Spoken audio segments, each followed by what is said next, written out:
નમસ્તે મિત્રો, સ્વાગત છે સંગીતા કિશોર ચેનલમાં। તો આજના વિડીયોમાં વાત કરીશું આપણે ગોપાળભાઈ ખેડૂત અને ખેડૂતના દીકરાની। તો આ ગોપાળભાઈ ખેડૂતને એક દીકરો હતો, તો બાપ દીકરા વચ્ચે ખૂબ પ્રેમ હતો અને આ ગોપાળભાઈનો દીકરો પિતાની દરેક વાત માન્ય રાખતો। પણ આ દીકરાને એક ખામી એ હતી કે એને દરેક ઉપર ક્રોધ જલ્દી આવી જતો અને આ વાત બિલકુલ ગોપાળભાઈને ગમતી નહીં। પણ દીકરાને સમજાવવો કઈ રીતે, તો એમના મનમાં એક દિવસ એવો તુક્કો સૂઝ્યો કે દીકરાને કહ્યું કે તને જ્યારે ક્રોધ આવે ત્યારે આપણા વાડામાં જવાનું અને હું તને જે ખીલા આપું એ ખીલા ઠોકવાના। એટલે કે તું જેની ઉપર ક્રોધ કરે તે તરત જ જઈ અને તારે વાડામાં જઈ અને એક ખીલો ઠોકી દેવાનો।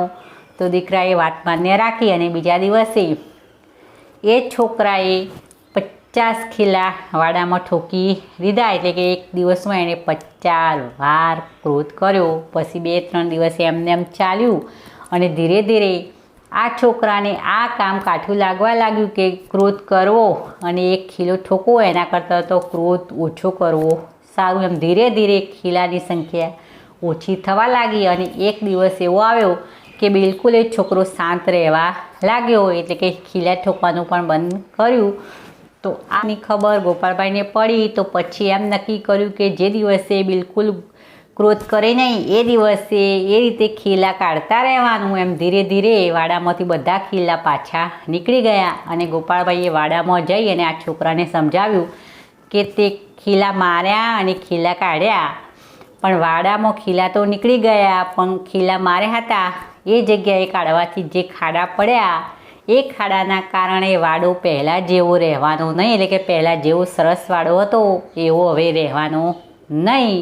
તો આપણો વાડો બદલાઈ ગયો, એટલે કે ખાડાવાળો વાડો થઈ ગયો।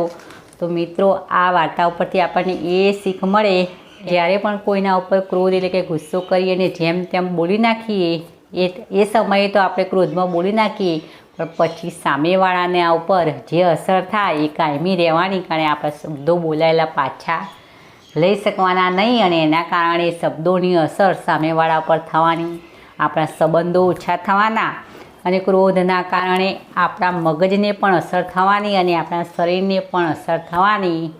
તો મિત્રો, ક્રોધ કરવો બિલકુલ પણ સારી વસ્તુ નથી।